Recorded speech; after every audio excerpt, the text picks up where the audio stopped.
Want to use two or more apps side by side on Windows 11? In this video, I'll show you how to split your screen in just a few clicks. Let's get started. First, open one of the apps you want to use. In this example, I'll open Microsoft Word.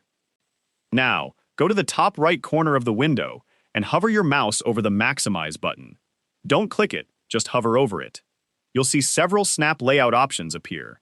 These let you split your screen into 2, 3, or even 4 sections, depending on how you want to arrange your windows. Simply click the layout you want. For example, if you want Word on the left side, select the left section. Windows will automatically snap Word into place and then show your other open apps. Just click the app you want on the other side, and it will fill the remaining space. That's it!